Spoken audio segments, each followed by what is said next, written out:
بسم اللہ الرحمن الرحیم۔ صدر مجلس اور آج کی ہمارے اس پروگرام کے مہمانان خاص قابل احترام جناب ذاکر حسین صاحب ضلع کلکٹر ہنومان گڑھ اور قابل ذی وقار جناب عبدالرزاق صاحب سابق IAS جموں کشمیر اور اسٹیج پر تشریف فرما مقتدر شخصیات اور سامعین میرے قابل احترام بزرگ اور دوست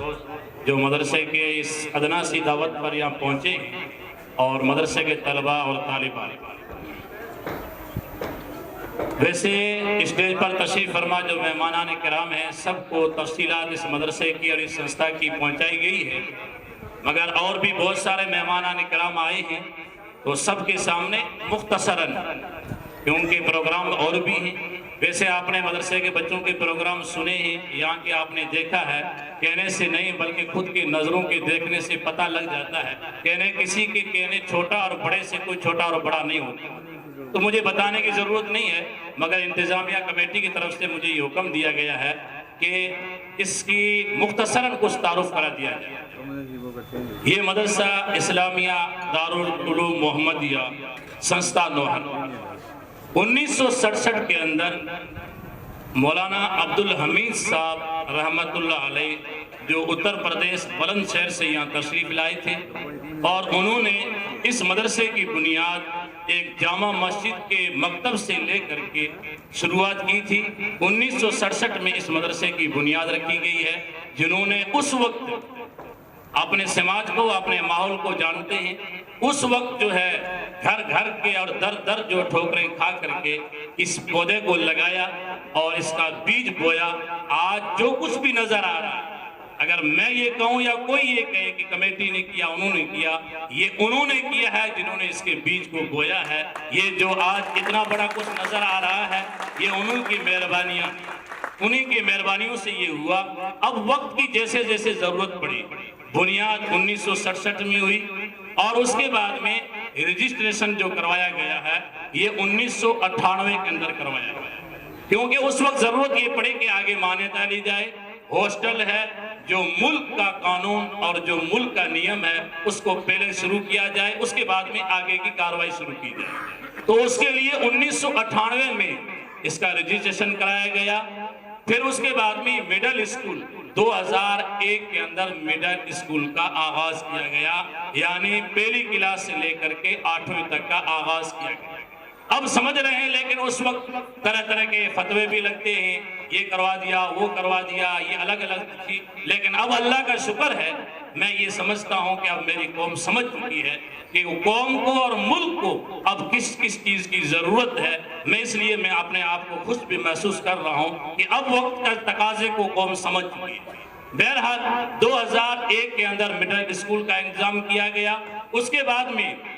جب بچے بڑھتے گئے، کام بڑھتا گیا، اب یہاں اردو سبجیکٹ اور جگہ یا پڑھانے والا نہ ملے یا کہیں سے اردو سبجیکٹ نہ ہو، پھر ان کی تیاری کا 8ویں پڑھ کر کے ہم نے اردو سبجیکٹ دیا، لیکن وہ آگے جا کر کے 10ویں میں کیا لے، اس کے لیے جو ہے سیکنڈری اسکول کی مانیتا 2004 کے اندر لی گئی۔ اس کے بعد میں پھر ایک اور نیا آپشن سامنے آیا، راجستھان مدرسہ بورڈ، اس سے جو ہے 2004 میں اس سے بھی اس کی مانیتا لی گئی۔ پھر اس کے بعد میں اب 2018 کی بات، یہ کارواں تھا، وہ ہے کہ میں اکیلا ہی چلا تھا جانب منزل مگر ماں راہ رو آتے گئے کارواں پر۔ 5ویں تک کی چھٹی کی گئی ہے، بچے بچیوں کی سب کی چھٹی کی گئی ہے، تو یہ بچیاں ہماری جو اتنی محنت سے یہاں آ رہی ہے اور اس نظام میں جو آ رہی ہے، اب پھر وہی اردو سبجیکٹ کا مسئلہ آتا ہے۔ 2008 میں ایک ہنگامی چندہ کر کے 4.25 لاکھ تقریباً لگا کر کے 12ویں کی مانیتا لی گئی تھی۔ یہ 12ویں کی مانیتا ہے، اس کے اندر جو سبجیکٹ ماسٹر جی بتا دیں گے۔ اب میں آپ کو یہ بتانا چاہ رہا ہوں، یہ تو اس کا مختصر بنیادوں کا تعارف تھا۔ اب یہ اسلامیہ دارالعلوم محمدیہ سنستھا نوہر ہے، اس کے سنستھا کے نیچے کئی الگ الگ چیزیں شروعات ہیں۔ ایک اسلامیہ دارالعلوم محمدیہ سینئر سیکنڈری اسکول 1 سے 12 تک اسی سنستھا کے نیچے اور کامن اور کمائنڈ نظام سے یہ چل رہی ہے۔ نمبر 2 پر مدرسہ بورڈ سے میڈل تک کی اس کی بھی مانیتا ہے، اس کی بھی قانون کے اعتبار سے اس میں بھی بچوں کو چلایا جا رہا ہے۔ نمبر 3 پر آ جاتا ہے اسلامیہ دارالعلوم آتے ہیں لڑکیوں کا ہاسٹل یا لڑکیوں کا مدرسہ، یہ ہاسٹل بھی ہے۔ اس ہاسٹل کے اندر 180 بچیاں فی الحال اس ہاسٹل میں رہ رہی ہیں۔ 125 بچے اس لڑکوں کے ہاسٹل میں، بچے جو ہیں وہ 125 ہاسٹل میں وہ رہ رہے ہیں، جن کے غریب بعض ایسے غریب ہیں جن کے کٹر پینسل ربڑ سے لے کر کے اوپر تک کا سارا خرچ، کھانا پینا رہنا سہنا ڈریس عربی کتاب کاپی سب کا سب انتظام جو ہے مدرسے کی جانب سے کیا جاتا ہے، اس کی کوئی فیس نہیں ہے۔ ایسے کیا جاتا ہے رمضان کے اندر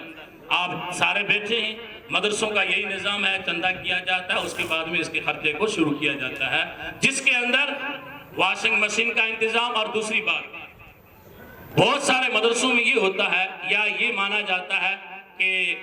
بار اور کسی راجے اور صوبے سے بچے آتے ہیں، 50 بچے 100 بچے آئیں گے، اس مدرسے کی یہ شرط اول ہے کہ اس مدرسے میں علاقے کے ہی بچے رہیں گے، میرے باڑمیر کے یا میوات کے یا بہار کے اور بچوں کے یہاں آنے کی ضرورت نہیں ہے۔ جب بچہ باڑمیر سے چل کر کے یہاں آ کے پڑھ سکتا ہے وہ کہیں اور جا سکتا ہے، لیکن اس علاقے کے بچے یہ کہاں جائیں گے؟ انہی کے لیے واشنگ مشین کی ویوستھا انتظام، انہی کے لیے جو ہے ملازمین، آپ نے اندر کا نظام دیکھا، اس کے اندر 12 ملازمین ہیں، اور جو صفائی کرمچاری کھانا کپڑا برتن دھونے اور پوچھے مارنے یہ سب کچھ تقریباً 35 اور 40 کے بیچ میں 40,000 مہینے کا خرچہ صرف کرمچاری ہے۔ برتن امی دھوتی ہے، تو یہاں کر کے سمجھے گا یہ تو ایک تو پابندی ساری زندگی 24 گھنٹے کی، اور اس کے بعد میں کپڑے دھونے ہاتھ سے برتن دھونے ہاتھ سے بچے جم نہیں پاتے ہیں، اس کے انتظام کے لیے علاقے کے بچوں کو گیا ہے۔ اور اس کے بعد میں یہ جو نوکر لڑکے آتے ہیں عربی درجات، پہلے عربی دوم سوم یعنی 2-3-4 سال عربی کی جو ہے کلاس تھی، لیکن ہم نے جب ٹونک کے اندر بچیوں کو بھیجا، بچیاں اس ماحول میں رہی ہوئی، صبح آئے شام کو جائے، تو وہاں جا کر کے 5-6 بچیاں جو ہماری کلاس پوری ہو چکی تھی وہاں رونے لگی، واپس آئی۔ تب پھر کمیٹی نے یہ سوچا کہ جو ہماری اتنی محنت تھی اس پر پانی پھر رہا ہے، اس لیے دینی تعلیم کے اعتبار سے بھی یہ بخاری شریف تک کا انتظام کیا گیا ہے۔ یعنی 2 سال پہلے 6 لڑکیاں عالمہ بنی جو اسی علاقے میں اسی شہر میں خدمت کر رہی ہے، اس سال 9 لڑکیاں عالمہ بن رہی ہیں۔ 9 لڑکیاں وہ عالمہ جو قرآن کا ترجمہ حدیث کی تفسیر یہ ساری جانتی ہے، اور پلس 12ویں اور 11ویں کے اندر بھی ان کا نام ہے، ان کا سارا انتظام بتایا گیا ہے، مینجمنٹ ہے، دونوں چیزوں کا وہ انتظام ہے۔ ہم یہ چاہ رہے ہیں کہ ہمارے بچے اور بچیاں اسی ماحول میں اسی جو ہے سسٹم سے جو ہے دینی تعلیم کے ساتھ دنیاوی تعلیم کو بھی اچھی طریقے سے حاصل کر سکے، تاکہ جو لوگ یہ کہتے ہیں کہ